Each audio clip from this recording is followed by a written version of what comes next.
Welcome back to Melanin Mysteries, the podcast where we explore the dark and twisted tales hidden in the shadows of our communities with just the right dash of humor to keep the chills at bay. Today, we're diving into a case that started as a storybook romance but took a sinister turn straight out of a psychological thriller.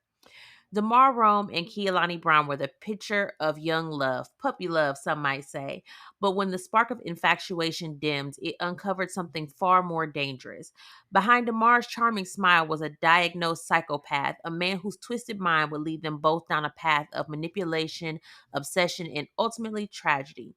So join us as we unravel the chilling details of Demar Rhome and Kialani Brown's fatal attraction. I'm your host, Tiffany. And I'm your co-host, Willie.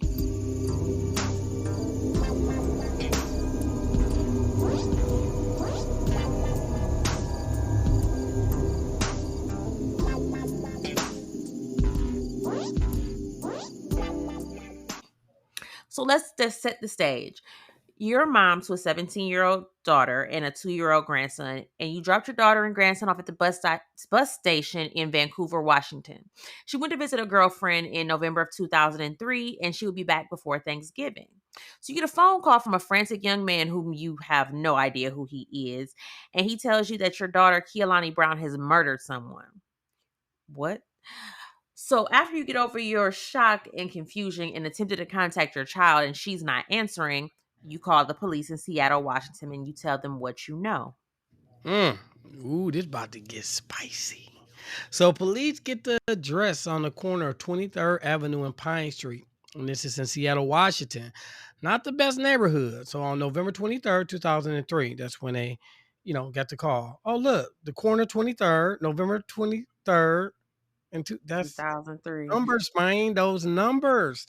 So waiting on their arrival is a disturbed man, Demar Rhome. Demar tells police he knows about a murder and he is in fear for his life. He tells police his friend was murdered and he wants to take police to the body. He also tells the police that it was Kialani Brown who killed his friend. Okay, so Demar Rhome was born around 1983 in Seattle, Washington.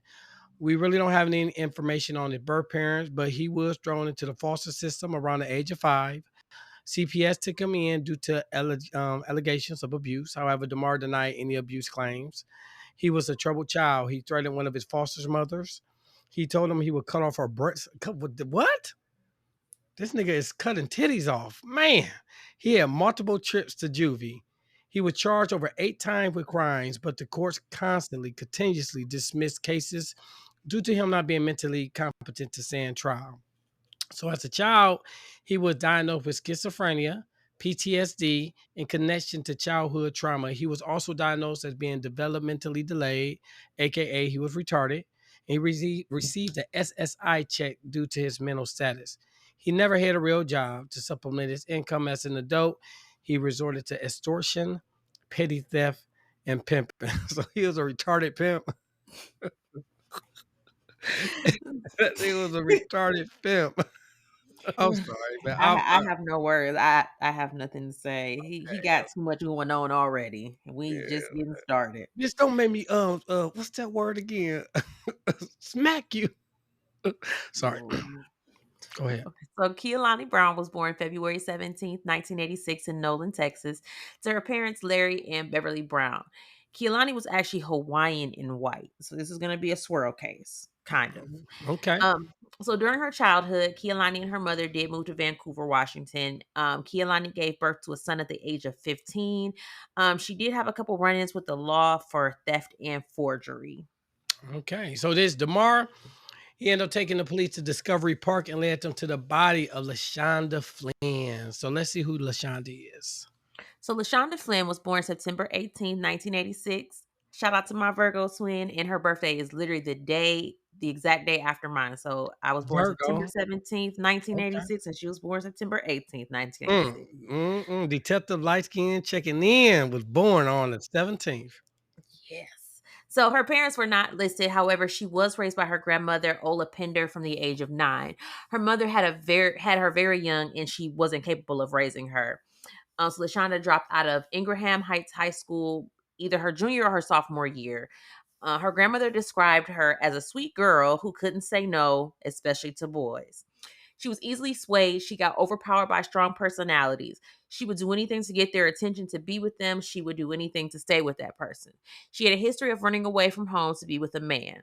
So Demar was the second man she ran away from home to be with. She had been dating Demar since 2002, so about a year at the time of her death. Lashonda's grandmother didn't approve of Demar. She felt that he was too old for her granddaughter because when they met, he was 19 and she was 16. So And what? 16 is that's the age of consent, right? I mean, yeah, but So legally, you still okay. don't want no a 19-year-old man. Go find somebody your own age. I know, man. So, Yeah. I mean, and, they pray. But you got to think though. Remember, you meant the no justification, but they did say it was a little slow. So we may had the mind of a 14-year-old. So in his mind, he think he messing with a grown woman. well, no, I mean, and then like how girls are in high school, they always want them an older man. So, I mean, like the gay age gap, it wasn't huge, but Yeah. I'm tripping on how her grandmother described her after she died.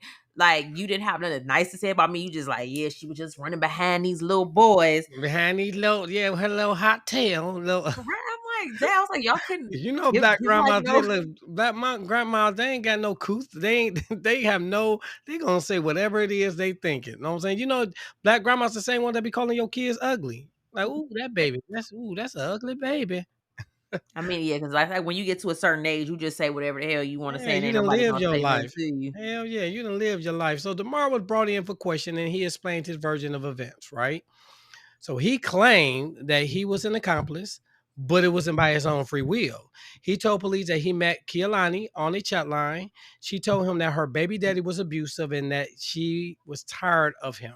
So Kialani asked DeMar to kill him, right? That seems like normal stuff people do. Yeah, sounds crazy. I mean, sounds about normal. Like, hey, Yeah, you want to come seems kill my about baby normal. daddy? All right. So he invited her to visit him in Seattle, and she came along with her 2-year-old son.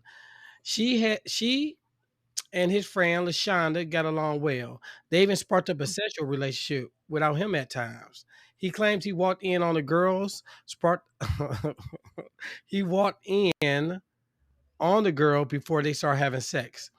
And when he walked in, LaShonda was tied up, and Kialani pulled out a knife and stabbed LaShonda repeatedly. He said, I felt so nervous, He left, couldn't go over there and take a chance of getting stabbed. So he like, look, I don't want no smoke. He didn't want to get stabbed, so he didn't want no parts of it. LaShonda fought for her life. I was just so out of it. It was my first time in history being involved in a murder case. He said Kialani threatened to pin the murder on him if he didn't help her dispose of the body. So Mm. you saw somebody stabbing somebody, and you just like, oh well, fuck it. She gonna die anyway. I ain't gonna get stabbed. Oh, okay. Yes, and then say she says you're gonna pin the body. Yeah, this is gonna be a good one. I can tell. This is definitely gonna be a good one. So in a separate interrogation room, Kialani is telling the police a whole different story. So Figures. Kialani, she does, validate that they met on a chat line. It was about 4 weeks prior to the date. So they chatted for about 3 weeks before Demar offered to come and visit her. Did you ever be on them chat lines? I was never. It's so funny you mentioned that because I actually got a real quick story. I did go on the chat line, and they used to have the little private rooms, whatever. And I end up meeting a girl. So I'll make it real quick. At this time, I didn't know nothing about weight, right? So I was horrible with weight. So I'm like, describe yourself. And she said, I'm like 5'1". She said, I'm about 185, 190. I don't know weight and everything like that. So I'm like, okay. First of all, she lied. You know what I'm saying? The bitch was built like a bag of dog food. You know it was horrible, man. I He was pulled a so Friday on you. Man, yeah, it was Friday and it was on a Saturday. Oh my, like it was horrible, man. I'm like, you got, and I was done with that. That like that, I'm not making it up. One time I did a blind date and it was off that damn chat line, and she sounded cute, man. I'm telling you, it be the ugly big ones that be sounding so damn cute. They know how to like disguise their voice. I hope I'm not offending no ugly fat girls by saying that, but y'all be sounding cute though. You do. Yeah, I wonder what she doing now. But go ahead. Sorry. So anyway, Kialani had lied to her mom about where she was going, and she went to meet Demar in person. So Kialani said, "quote It seemed like it would be a nice vacation. What should be a vacation? Talk about at 17, whatever." He She described his wanted apartment. she wanted her ass out the house. That's Right. what that So he was. described his apartment, and it sounded nice in a nice neighborhood. I quickly learned that was not the case. She said when she got to his home, he introduced LaShonda as his foster sister and said that she was living with him. He also told her that if LaShonda said It's something about being raped or abused by Demar to ignore her because she was a pathological liar. Off top, I would have been like, I left something in the car. I gotta go. Cause what? Man, these I swear, some I don't get it. Some of these, I understand you're young and they say your mind is not fully developed, but damn, it ain't nothing that struck you odd about this situation. That the first he would say, hey, look, literally let you know. Did she say anything about her being raped or abused? No, man, she I like, ain't even do it. She be man, lying. she Like, lying. no, about face. I would have left. So anyway, um, Kehlani said LaShonda was pretty friendly. They got along until they didn't. So Demar started pitting the girls against each other. Except after the first few days, Demar's attitude quickly changed. Kehlani said Demar kept saying to her that he had to get rid of LaShonda. And he would start demanding that Kehlani call her mom and ask for money to have it wired. Because again, remember these are the days before Cash App and all that instant money. You had to Yeah. go down to Western Union and have them send you money. Hmm. So he then demanded that oh, I'm sorry. She said that DeMar also tried to force her to turn tricks on Aurora Avenue. So Aurora Avenue in Seattle is known for high traffic prostitution. She also said that DeMar raped her once. And you still stayed? He Okay. was a psycho slow pimp. I just would love to see how that shit played out. I mean, it's a horrible situation, but just the imagery is crazy to It's ridiculous. So me. Yeah. DeMar told Kialani that LaShonda would kill her and her son in their sleep. So they needed to kill her first. So all of a sudden, this girl you don't know is just gonna kill you and your son in your sleep for no apparent reason. None of this is red flags, sirens going off in her head, but I guess not. Nothing at all. Okay, so Kehlani said that it was Demar who killed LaShonda and that she helped him dump the body. She said that Demar wanted Kehlani and LaShonda to have a threesome and that he planned to kill LaShonda. So she said he grabbed a knife and he repeatedly stabbed LaShonda. Kehlani said that Demar then threatened her and her family's lives if she didn't help him dispose of the body. They then packed up LaShonda's body and put it in a duffel bag, Stop called right a there. cab. Well, wait. Stop. Either this duffel bag was big as hell or she was short as hell. Like, how you put a body in a duffel bag? I Like, was what? wondering that, like, how big was this damn duffel bag? Yeah, or no, or how small was she? I mean, still, a body is a body. I mean, it's still gonna be that's still you need a sizable duffel bag. God, yeah, damn. You know what I'm saying? Ugh. Yeah. Her So they damn called cat. a I was about to say cab. her casket must have been a damn shoebox because I'm just saying Oh my god. sorry. So they called the cab and went to Discovery Park with Kehlani's 2-year-old son accompanying him. So then you this is not clicking in your head, your child, your baby, hello, I don't get it. is with Yes. you. So the plan was to throw her body off a cliff, but apparently the body was too heavy, and she additionally had her 2-year-old in tow. Demar told her just to drag the body in the bushes. She said she begged Demar to let her go, but he refused, and they just ended up just dumping the body wherever in the park. So both Demar and Kehlani were arrested on November 23rd of 2003. That's a lot. Yeah, I mean, it would have to be heavy. Like, gee, what type of It's a man. whole body. I mean, regardless of Yeah, what you put you a say, body in a and that's duffel dead bag. weight Yeah. too. Yeah, that shit heavy. I don't even know.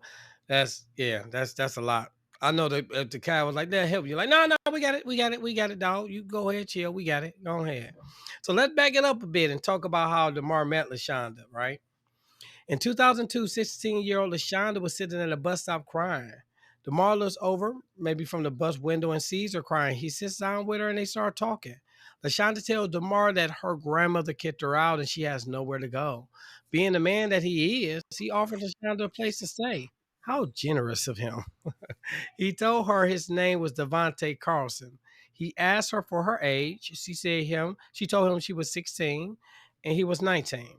So no sooner than LaShonda moved in, Devontae, aka DeMar, took complete control. He wasn't that damn slow. LaShonda wasn't allowed to sit next to him on the bus. You ain't even got no man He with a ain't car. got Cute no car. TLC, no He like, scrub. bitch, you sit in the back. I'm sitting in the front. Don't even look at me. He didn't want people to think they were together. Nigga, you are on public transportation. Come on. When they walked in public, she had to walk a significant distance behind him. DeMar claimed that she would beg him for sex, and when he felt like it, he would give in.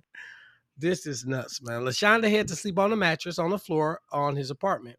In exchange for DeMar graciously allowing LaShonda to stay at his place, she, of course, had to pay him. Whether that was Of begging her course. grandmother for money. Yes, like, jeez. And nothing clicked in her, and she just accepting this shit. That's why I tell, man, women and men, man, be in your kid's life, man. You got to pour into your children because this right here, man. Man, let me find out one of my biracial slow ass kids did some shit like this. Oh my So, God. she would prostitute herself down on Aurora Avenue. DeMar would later claim that he didn't make her sell her body. He actually tried to discourage her, but he would collect 500 every time she worked the streets. Like, I don't like you doing this, but since you're doing it, let me go ahead and get that $500 from you. What was the going rate? How long would she have to work to get $500? In a That I don't know. He said he would collect 500 every time she worked the street. So I mean, yeah, that is a good ass question, man. I gotta see. Yeah, how much I would gotta. prostitutes charge? Why the fuck would you ask me? I don't know. Well, I mean, I don't know. Why would you ask me a question like that? Like I'm like, yeah, well, you know, the going rate is about $100 for a sucky, and I don't know. I don't. I mean, I was just Jeez. wondering. I don't know either. I just it's just a thought. Like, I mean, if somebody knows, let us know. Like, I would just like to I know, like, don't know. how much You know, she I need to ask charge. my brother. He looked like he done met with a couple prostitutes in his lifetime, so I'm gonna ask. Yeah, I'm gonna. Ask. He looked like he did. He did. I'm sorry. They fought a lot. In a phone call with LaShonda and her grandmother, DeMar got on the phone and said, your daughter told you that I put her up to hoeing out there, and she said I raped her. Your daughter was had told so many lies. The girl stalks me up and down the streets. I don't want nothing to do with her. So That that's just what he said sounds to the grandmother. retarded. Yeah, it definitely sounds heavily retarded. So, in the last phone call with her grandmother before she was murdered on November 19th, 2003, DeMar was yelling while LaShonda was talking. He said he didn't want LaShonda at his apartment anymore. Miss Ola said, that man doesn't want you there. Get your stuff and come home. You know how old grandma be. Baby, get your stuff and come home. That man don't want you. You don't want a man that don't want you. But for That's real, what grandma was. I was always taught only let a man tell you he don't want you no more one time. Exactly. Shonda didn't want to hear it and she hung up the phone on her grandmother. LaShonda was killed on November 21st, 2000. So Kialani agreed to testify against Demar in exchange for a plea deal of first degree manslaughter, and she would receive 8.5 years in prison. So the prosecution charged her as an adult. Demar was charged with first degree murder. So Demar was set to go to trial on February 28th, 2006. But in January, this is almost, like I said, about a year and some change after the murder. Or I'm sorry, no, this is more than years of change. I'm sorry, this is 2.5 years after the murders. That was 2003 to 2006. Gracious. Yep. That was a long time. Yeah, I So don't know why that be Kialani, taking so long. Like yeah, what be taking them so damn long? I mean, of course, it'd be so backed up. I mean, but geez, like that nigga get their justice. Go ahead. so in January of 2006, Kialani asked for a meeting with the prosecutors. Again, like I said, this was 2 years and some change after she had been arrested. Okay. Are you a crafting enthusiast looking to bring your creative visions to life? Whether you're a seasoned DIYer or just getting started, My Crafting Dreams is here to help you make those dreams a reality. From custom bling mixes that add sparkle to any project to a wide range of high quality crafting supplies, we've got everything you need to create something truly special. But that's not all. We also create custom items just for you, whether it's personalized gifts, custom t shirts, tutus, bling shoes, and more. We'll bring your ideas to life with a touch of creativity and a whole lot of love. Visit us online at mycraftingdreams.com to explore our full range of products and discover tips, tutorials, and inspiration to fuel your creativity. Plus, listeners of Melanin Mysteries can use the code MYSTERY10 at checkout to get 10% off your next order. Turn your crafting dreams into reality with My Crafting Dreams. Let's create something amazing. So Kialani tells the prosecutors, I was the one who stabbed LaShonda. So at this point, this throws the entire case off because first it was she told them DeMar killed her, and now it's she's saying that she did. and which I thought was rather odd because, baby, you using the home stretch. Like, Hell yeah. So I wonder, I wonder, was she in communication with him or I what? don't I don't know if you can. She probably couldn't be. They probably put in like the terms of her, deal was she probably couldn't be in communication with him. So I wonder why. I wonder how that happened. So I'm not sure or what made her come forward. It was nothing documented that said why she changed her mind and came forward, but she just did. We tried to look her up. Just by the way, we definitely tried to look her up, and we saw somebody that looked like it could be her, but I don't know. Yeah. So Yeah, and I didn't want to throw some random person exactly, out there, and that's not her. exactly. So Kialani pretty much gives the same story as before, but she adds a few more important details. She did reiterate that Demar told her that if they didn't kill Lashonda, that she would kill them. So what the prosecution do? Of course, they revoked her original plea deal and they upgraded her charges to second degree murder with a deadly weapon enhancement. And she would still have to testify against Demar in court per her original agreement. So all them jailhouse lawyers in there that you running your case. You telling people your case. Nobody told you like, bitch, that's the dumbest shit I ever heard. Do not do that. Girl, you got a little bit of time left. What is you doing? Oh my God. I wish this Maybe her was in conscience contact got with to her. her. I Oh don't know. man, fuck a conscience, man. I'm about to go home, man. Anyway, Demar's trial had been delayed due to court ordered mental evaluations, which made sense because the nigga was slow.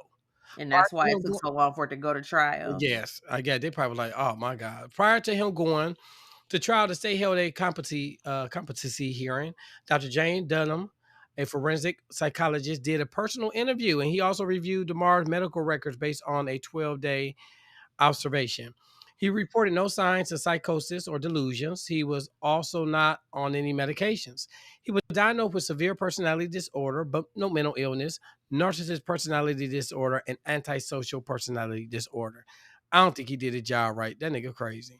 So yeah, Demar then hired his own mental evaluation by You clinical. Yes, how wait. So yeah. Wait, he hired his own? Yeah, I mean, you can definitely hire your own attorney. I mean, it costs money, so I'm trying to figure out where this man got the money from. Cause I mean, you I only mean, your he was SSI yes, check go your SSI get cut off if you in jail. So yeah, I I would get that, assume he but, got the money. remember hey, remember he was I'm a golden on a hoe. He is a killer pimp. He $500 a pop. I had money stored up. I'm just saying, you don't know. I mean, he for him to hire his own clinical psychologist, Yeah, that's because like yeah. those cost money, like, and they ain't cheap from what I Shit, I understand. can't afford to pay for therapy right now. That's why something wrong with me now. So I can only imagine. Anyway, he concluded Demar's intense distrust of attorneys reflected paranoid thinking. The psychologist diagnosed Demar with a psychotic disorder, not otherwise specific. He did not believe Demar could assist his attorneys and deemed Demar incompetent to stand trial. Now, this is the crazy part. The first one was like, no, he cool. He just a narcissist and a personality disorder. This one, like, no, this dude is damn. He's certified. He's certified. So that's just it's somebody ain't doing their job. I It's mean, all. but it's the defense's job. They want him to be mentally incompetent, but I So mean, who do they you doing believe their though? job right. Yeah, but who do you I mean, believe? I mean, we're gonna You know go who we with believe. Well, you know who we believe. I'm just saying. He I did. mean, but at that point, I believe it's up to the judge to decide what's valid and go from there. Okay, well, maybe yeah, they got to work that out. But Demar's attorney told the court that Demar could not rationally receive, process, and react to information. After working with Demar for a year, the attorney said he couldn't demonstrate that he recognizes anything about what he is facing in a way that allows him to make a rational decision and discuss rationally what is coming. Demar finally made it to trial February 28th, 2006. Shawnee's Bakery and Events is Cleveland's one stop shop. That's right, one stop, where you can book your full event. From your decorating, balloons, 360 booth, broil chairs, catering food, and sweet tables. Why hire many when one can do the job? Leave your event to us and you just have to show up. Book today by calling 216-220-2755. Email at shawneesbakery at outlook.com. That's SHONNIESBAKERY, or visit them online at shawneesbakery.com.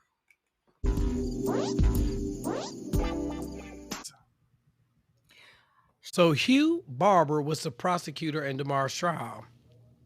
Demar made the genius decision to go pro se, which means representing himself in court as his own attorney. I just learned that out. I learned that. I didn't know what that meant. Just in case y'all need to know that he was advised by the judge, prosecutor, and even a jury member. Damn, even the jury member like, dog, don't do it, don't do it, not to represent himself.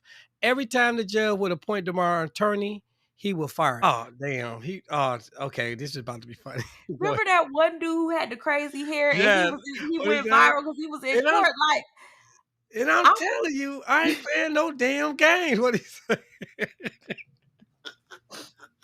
I'll tell you, y'all get up on this thing. Y'all be thinking y'all doing something, sir. You ain't step foot in nobody's law Man, school. they found that nigga guilty before the trial even started, man. They just let him make a they let him make a fool out of himself, man. They Oh, had to, because you can't deny that he can't do it. And I don't understand why the judge didn't say, okay, well, I guess they found him mentally competent. So I guess they was like, go ahead and do whatever you gonna do. But I know. I mean, but it gotta be like, I don't know. I'm just saying you should be able to be like, I mean, listen, the prosecutor, the judge, and a jury member. A jury member was like, that's something big. A jury like, dog, come on, man. This not what you want to do, dude. This is not what you want to do. That's crazy to me. And he's still representing himself, man. All right, go ahead. Let's I wish I would have been in that. Could have been in that oh courtroom. my 'Cause God. I'd have been on Yes. the jury, just like I Yes. couldn't have kept a straight face. So, anywho, in Barber's opening statements, he painted Demar as a calculating manipulator who kept Kialani under tight control.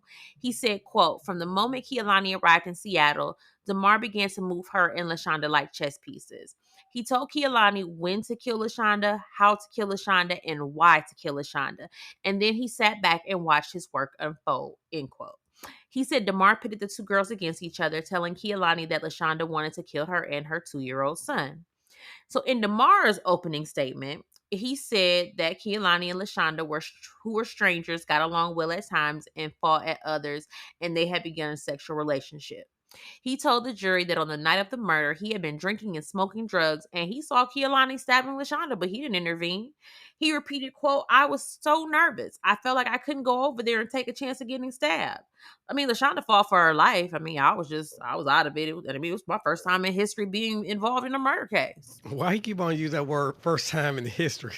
Because the nigga fucking retarded. He's That's why. slow. Yeah, this is my first time in history. So, Kialani, she went ahead and testified as she was ordered to do. So she explained how she met Demar on a chat line. She said that his name on the chat line was Devontae Carlson and that his mailbox on the line said, quote, "handsome in the face, thick in the ass," end quote. Cut, cut, cut. Wait, that was his name? Yeah, Handsome in the face and thinking what dude is think he thinking the ass? What? I don't know. That's what the man said, Oh okay? shoot. I'm sorry, man. Go ahead. Oh God. Oh Lord. Oh, Okay, bless so your he sweet potato. described himself and to the female callers. He promised, quote, "sit down dinners and sexual experiences nonstop." That would have turned me off right there. Man, look, get some women that would sign me up. Yeah, there are. So Yes. he also made it clear that although he was black, he would not date black women. Damn.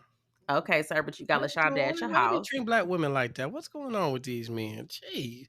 But LaShonda black. And that's what I said. LaShonda's black, so I don't understand. But he So, didn't date her, he pimped her. So.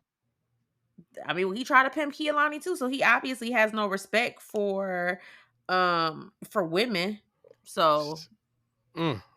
I mean, he has no respect. So Kialani testified that on the night of November 20th, 2003, Demar, Kialani, Lashonda, and Kialani's son ate dinner at the Torio's Mexican restaurant on Broadway. So after they finished eating, Demar left the table. When he came back, he told the girls that the waiter threatened to kill him. So he calls the manager over to the table, and the manager brings the waiter over to the table as well. But the waiter says that it was Demar who rolled up on him and threatened his life. So the manager also testified to this, and he said he specifically remembered Demar because he would come into the restaurant over and over, and he always made allegations that something was wrong with his food so he could get it for free.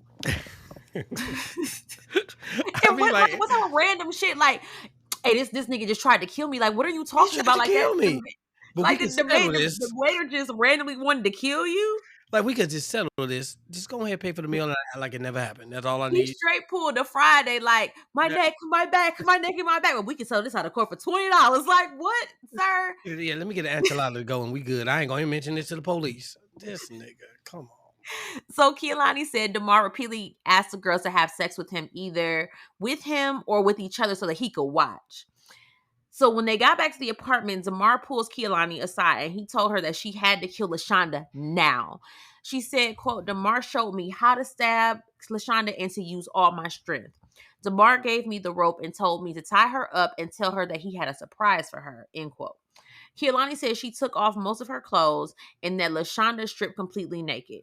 So LaShonda kept asking what was the surprise. So Kialani ties her up. She said LaShonda cooperated because she's thinking that this is part of the surprise. So, and all this whole time, Kialani's baby boy is asleep in the next room. Damn, that was some young freaks. That was what, 16 and 17, right? Jeez. Yeah, Fuck, 17. I mean, Yeah. I wasn't doing that at my age. Good grief. They having three So with steak knives and go ahead. they doing all type of crazy shit.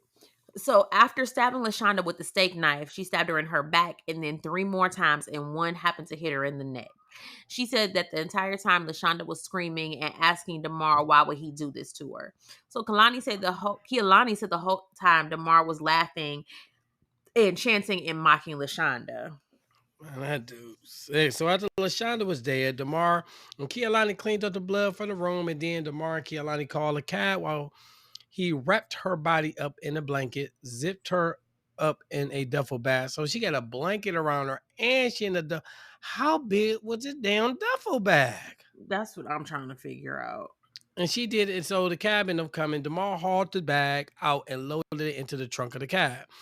Kialani helped her 2-year-old son in the backseat of the cab, and Damar told the driver to head to Discovery Park. She said Damar argued with the driver about the fare before they got out and dumped the body in some bushes. This nigga was cheap. He was cheap as shit. No, he The- wasn't cheap. He was probably broke. That's what yeah, it but was. that you didn't like, you just killed, was involved in a killing, because they say he didn't do it. And you argue with the dude like, no, man, 1759, that's too goddamn much. How look, what is you doing, man? So the next day, that's how you know something was wrong with him. The next day, Damar and Kialani argued. Damar got paranoid that Kialani would go to the police. So that is when he called Kialani's mom and told her that Kialani killed his friend LaShonda. When the police arrived at the house, Damar took police to the body and told them he believed Kialani planned to kill LaShonda all along and frame him for the murder. I know, police deal with shit all the time. I know they're looking at this nigga like, come on, dog. Like you know. Or a chick she don't know, she just randomly said, "Ooh, Imma kill this girl." Exactly. So Kialani mom also testified that she spoke with her daughter prior to the murder, and her daughter sounded all out of sorts and worried, but didn't say she wanted to come home. Damar told the jury that Kialani asked him to kill her baby daddy, so she killed LaShonda to trap him into killing her baby daddy. He said she was desperate to have her baby daddy out of her life.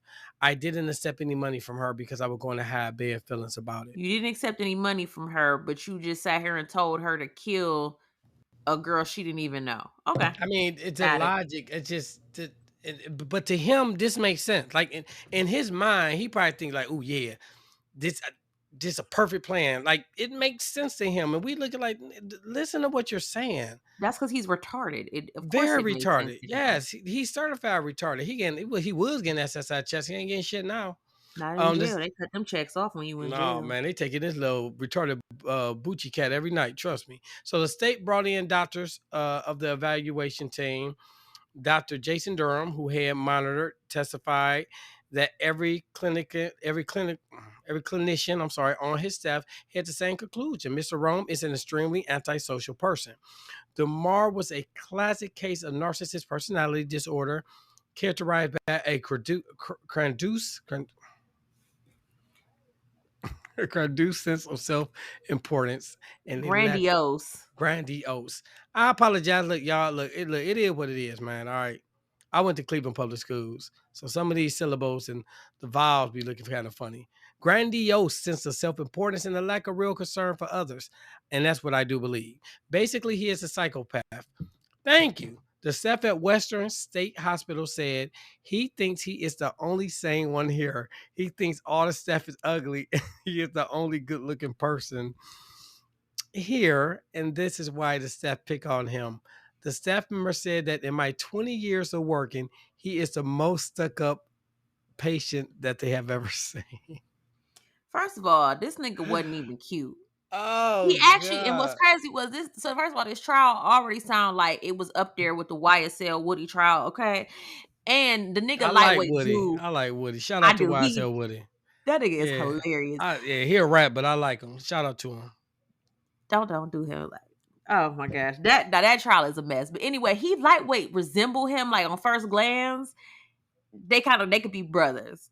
All right, we're gonna So do we're gonna give him the the visual so they can actually see his slow ass. So as DeMar was representing himself, he said that some of the questions he was said that some of his questions rambled on for minutes and he was frequently instructed or corrected by the judge, Nicole Mack Irons. Sometimes he seemed to have a handle on the process and the strategy for his defense, and other times he was incoherent, confused by the simple things such as the word narrative. Well, can you repeat that, Judge? What's your like what you narrative? say? Can you Narrative. He repeat was probably sitting there like, what that that? mean? But that's some shit that YSL Woody. You know what I'm saying? Like, That nigga be up on the oh stand clowning, man. He be up on that stand man, clowning. that dude, and he making a killing right now.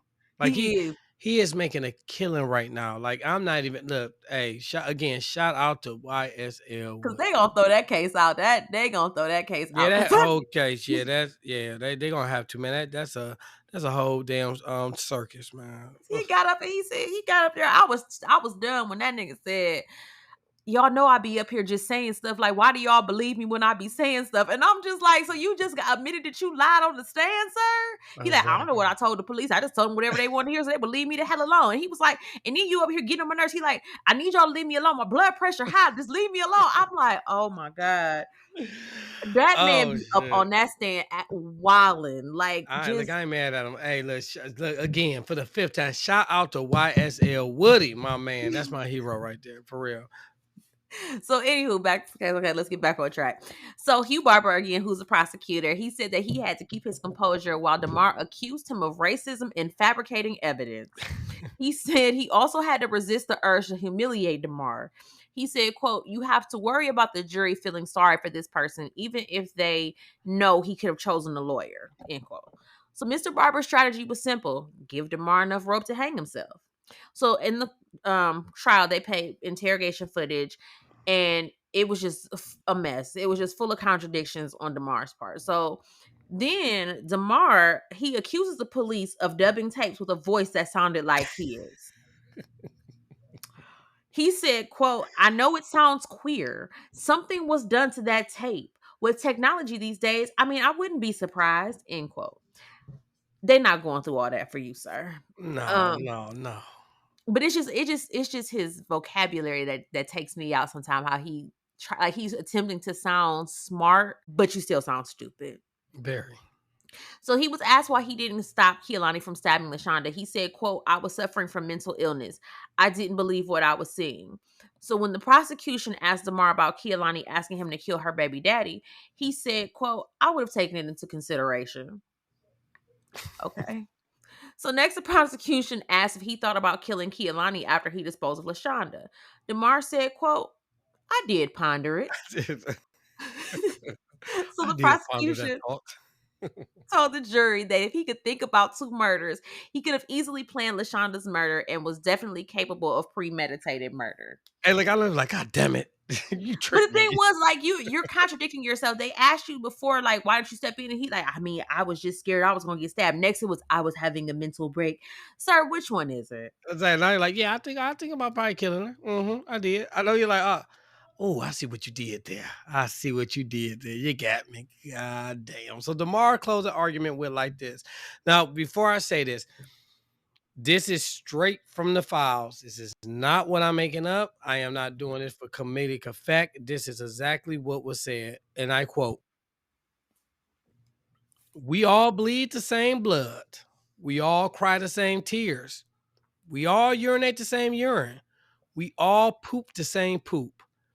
If I really, in the Lord Jesus Christ's name, win this jury trial, I will have no more involvement in homicide. Jeez, and I'm not making that up. That's You exactly that's nothing you could even make up because no. He what? said, "Hey, look, y'all let me go, dog. I ain't gonna get involved in no more homicides. Not I'm innocent. I won't be involved in nothing else. But now he gonna say, Lord Jesus, if you get me out of this one, I won't be involved in I will no not more. involved in No no more, more. You Jesus. got my word, Jesus. Little baby Jesus, 8 pounds, 14 ounces. The prosecution closing argument said there is nothing sexy about a 20-year-old man killing a 17-year-old. But when you can get one girl nearly naked without resistance, she gets the second girl to get completely naked, and you sit there and watch while one acts out his murder fantasy. That's sexy. That's the ultimate control. End quote. The jury went on to deliberate, and they came back with a guilty of one first degree murder in just 5 hours. Why the hell did it take that long? That's what I want to know. Nigga, I could have told you that Because shit in 10 minutes. Cause they was probably in there just they needed a break from that nigga. That's why they was in there. They was in there eating lunch. They was in there. They came to that They had to conclusion. be Did you? They was probably laughing at that man with that closing argument for about 2 of those hours. They went and got lunch. They sat there because they came at back the first chill. 5 minutes they came. With the first time they came and they said, "Hey, all right, what y'all think? He guilty? He guilty? All right, he guilty." So let's talk about this. What that man's Yeah, closing but no, argument? they Probably probably like, laughed for no. 2 hours. No, they came in there like guilty, guilt. Right. All right. So what's on the menu for today? Yeah, they said Subway, but I was thinking more or less we can go ahead and have Roscoe chicken and waffle. That's how it went. You know what I'm saying? It wasn't no, it was a 5 minute thing. It's no way. His closing arguments sealed his fate. Just that. No, So wait, no, he sealed his fate when he decided to get up there and represent himself. That's when he sealed his fate. That true. right there. This trial was a shit show from the beginning. A shit show. So, criminal defense attorney Michael Danko was appointed as standby counsel in case. Demar suddenly lost faith in his own abilities and was in court throughout the entire trial. He said in the interview that he would have built the case around one question: how does a man convince a 17-year-old girl to kill a 17-year-old girl when they only been together 6 days? Obviously, it's possible. And it is counterintuitive. A case could have been made that the state's evidence did not add up. Of course, you say all that shit after you lost. It still would have made no sense. It's nothing that you could have said to make it. Now, if he had a good lawyer, it's a possibility that they could put the murder on her or whatever, and they would charge him as an accomplice, and he would have got less time. Let's be honest. If he did have a good enough lawyer, but But he probably he ain't had no good lawyer. He had a public defender. He would have he still would have no, went no, down for he had justice anyway. himself. He had No, but no, himself. he had I'm saying they would have appointed him a public Oh, defender. He yeah, was yeah, on yeah, as a yeah, side, yeah, he yeah. ain't had no money. Yeah, yeah, you're right. So Demar was sentenced to 31 years, and that ain't shit. 31 years ain't shit. They look, Not for first degree murder. no, they just gave our last case, which we gonna at the Khadijah. Khadijah. They gave her 30 some years, and she accidentally shot that nigga, And she and they was gave charged it with second degree murder. yes.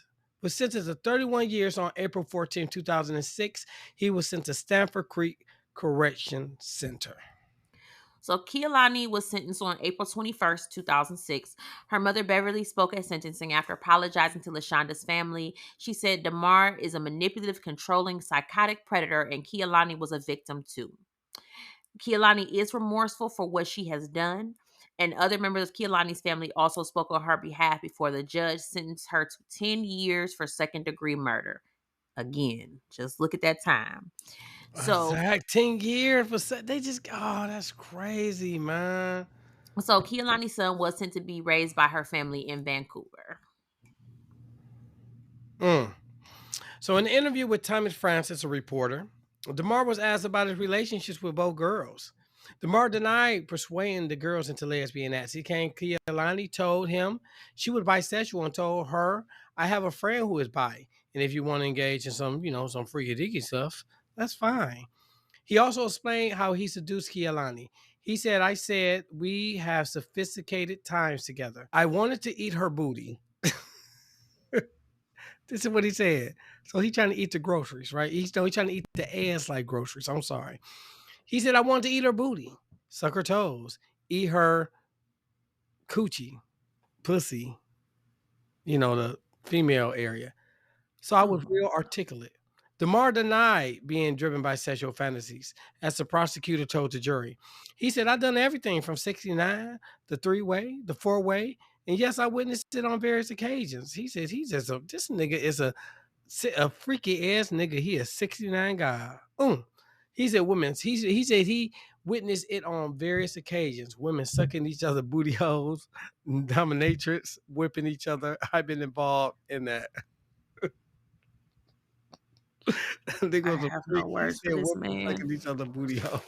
What kind of shit is that? Oh wow! And but you got to remember, man, they was only teenagers. Like again, I was a teenager. Jeez, like the stuff they was doing. Oh my gosh. He was asked if he had any regrets acting as his own lawyer. I mean, own attorney. Well, lawyer, attorney, same thing. DeMar said, I don't have any regrets, but I am definitely regretful that this murder case happened. I wouldn't be in King County Correctional Facility. I wouldn't be looking at nearly 30 years in prison. He was then asked what he missed most about being free. And this nigga said, and I quote, I miss hanging out with young females. Glad he locked up. He need to be in jail for the rest of his life. Yes. And they need to take turn fondling his Bucci cat. So DeMar filed two appeals, one in October 2012 and another in March 2014. Both appeals, the courts upheld their sentencing. Kialani was released from prison in 2013. I found a marriage record to Yvette Williams on June 30th, 2014. So So Kialani got out. She living her best life. Okay, I didn't get I got man, but I would love to ask her, like, why, like, I would love, and if it is the one person I'm talking about, man, she thicker than a snicker too. Yeah, that would if it was the one, like, yeah, the one picture that we saw, but I don't know, if I don't know for a fact, I'm not about to reach out. So there you have it, you guys. Yeah, that was uh, a hot sweltering ass mess. yes, that nigga was nasty. Wow. All right, all right.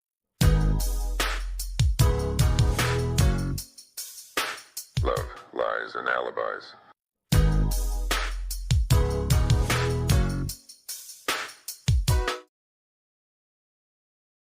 Yes. So we're going to talk about how, it is very common, as we spoke about earlier, with young girls, they want to date older men. So we're going to talk about the risks and outcomes. And it says, and these are statistics speaking. So these risks are heightened for minority communities where social, economic, systematic factors may exacerbate vulnerabilities. It's an increased chance of domestic violence and lower education attainment and adverse mental health outcomes, which would make sense if you think about it. Like, imagine how traumatizing this is. Like, again, she tried to date an older man. She's been raped. And who knows if she was bisexual before, or if he actually forced her into a sexual relationship with another woman. You know what I'm saying? Yep, yep. So that had to have been a domestic violence situation on top of it. And it also says that studies have shown that Black girls in the U.S. are disproportionately represented in cases of sex trafficking and sexual exploitation. In such cases, a significant number of victims may have been coerced or manipulated into relationships with older men. Mm. Demar. So, I mean, this really does make sense. I mean, and I remember being a teenager. Like I said, I was so shy when I was a teenager. I really didn't do much. I was boring. But it was always a thing. Like, all the girls wanted, it was cool to have a boyfriend that wasn't in high school. It was cool to have a grown boyfriend, but if you look at it in reality, no grown man should be looking at a teenager. Like, you're 20 years old, you shouldn't be messing with a 16-year-old. I mean, yeah, that's what It's I mean. Shit, that's pedophilia, why R. really. Kelly. Yeah, that's why R. Kelly got away with all that stuff. You know what I'm saying? Think about it. He preyed on that because I mean, think about it. It's females that usually a female's first love is their father. That's Right. usually first love. So that's an older person. So they crave that, and these older men they prey on it. That's why again, R. Kelly. I mean, so many people. They said Mike Tyson used to drive around Shaker Heights back in the day in a yellow Lamborghini or whatever car he had around Shaker Heights High School. He is a grown ass man because he knew the girl was gonna be all on him. Know what I'm saying? He Yeah, knew them because young like girls gonna like was gonna be I remember my ex best friend, like that was always her thing. Like I want, oh look, he got rims. Look at his rims, and I was just like, okay, like I don't know. That never really equated to me. Like, oh, he got rims. That means he got money, and I'm just like, and it was always my thing was okay. So then, what do you have to do to get that money? yeah, I mean, but you know, you think like that. These other females is not. I mean, I'm not trying to be funny. So the thinking of some of these females is just crazy to me. And the fact is, they say that females mature quicker than men. And know what I'm saying? Even with that being said, I'm thinking about some of these mentalities of these young females. I can only imagine. And these older dudes just strictly take advantage of them. Absolutely. I Strictly mean, take because if advantage you of think 'em. about it, when you're young, one, you're not thinking. Your brain isn't even fully matured until you're what, 25. So Mhm. you're not thinking clearly. You don't, and it's a lot of things you don't understand. And when you're talking to your parents, you think your parents don't know that like they're trying to get me to not live my life. And I look at that like looking at I'm sorry, I said 17, my 19-year-old. I'm trying to tell him stuff, and he's just like whatever. Like he feels like we're so disconnected, and I'm like, oh my god, like I I'm was raising just there. myself. Yeah, Exactly. I'm I like, I was was like, dude, we're just not that far there, apart in dude. age. I'm like, we're not that far apart in age. Like, I know, I'm trying to tell you, I just went through this 19 years ago. Yes, I just went through it. Like, dude, that's yeah, that's crazy. But yeah, so that's and with that being said, man, look, pay attention to your kids, man, especially fathers. Being your kids like being a business because look, ain't no telling, because I'm telling you, especially now with the internet, social media, and just easy access, man. These older dudes, and you seeing it more and more. These older dudes are preying on these young kids. And then the crazy part is, let's be honest, did you know they got some high schools where it's sixth grade, it's sixth, seventh, eighth, ninth, and then high school? Did you know that? I think that's It crazy to was like me. that it was like that when I went to high school. I went to a private school, so it was 7 through 12, and I mean, Yes. it wasn't even 200 kids in the entire school. Like our entire class when we first started, it was only like 25 of us. Like our whole freshman class was 25 people. Yeah, that shit crazy to me because I'm just saying, these, and it'd be the dudes, man. You get a dude in the eighth grade, or let's say the ninth grade, and you in the seventh grade, and he thinking you cute. You like, oh man, yeah, that shit Yeah.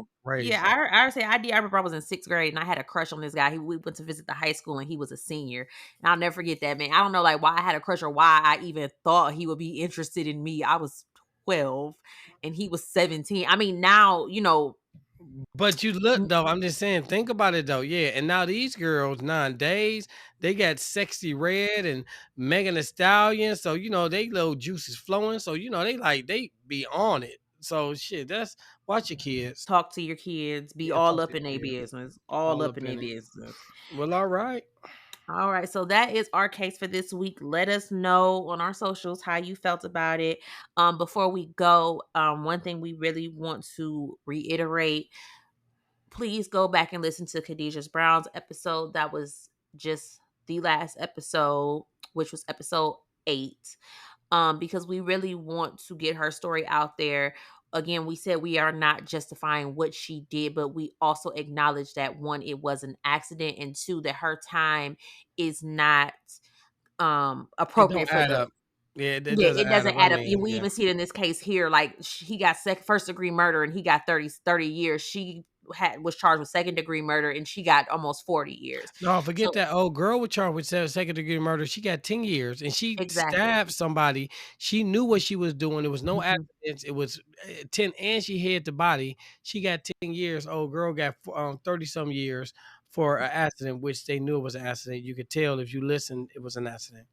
Right. And I say we just really want to bring awareness to that case because we are dedicated to assisting her in doing whatever we possibly can to get her a better attorney because we do know that she had a public defender, and again, we know they aren't good for nothing. Sadly, and she's a black woman and she is in Mississippi in the deep south, and we already know how that goes. So that is our personal mission. So we will be posting more details about that case and like things that you can do to help because we are working with her mother. um Anything you gotta say about that, Bess, before I let that part go? Oh no, no, just I mean, again, we're gonna be screaming this to the rooftop, so you're gonna hear it. We be doing everything we can. So no, no, you good. Okay. So next, Remember to follow us on social media. We are on Instagram at Melanin Mysteries Pod, on TikTok and Facebook as Melanin Mysteries Podcast. And please, if you have a case that you would like for us to review, we would love for you to send it over and give us some ideas. But please keep in mind that we cover cases that focus on relationships, whether it's um one killing the other or a couple doing something together. Those are the type of cases that we specifically cover. So, just keep that in mind. If you send us a case, we would love to hear from you. We would love for you to engage with us on social media. Um, Also, remember to tell your friends, family, anybody, coworkers, and just spread the word about the podcast. We are growing, and I'm so super excited to see the numbers going up. And we really hope you enjoy everything. And again, if you have any like constructive criticism, we are completely open to it as long as you're respectful. Like I said, just Yes, and if you wanna be ignorant, oh, just know I will be ignorant back. I don't have no couth. So just know that. yeah. But So I say, well, we're very open to constructive criticism, like that. We don't get offended easily. We're here to make this the best experience possible while we're also having fun. So, let's say, make sure you engage with us, rate us, let us know how you feel about the case. Um, Anything else you got? Because that's all I got. no, I'm good to go. We good to go. We just hey, look, we appreciate you listening. You guys take it easy. We are out. All right. So always remember that love should not come with a life sentence. Choose freedom and not Not felonies. felonies, not even misdemeanors. Shit. Know what I'm saying? While we at it. All right, take it easy. We out.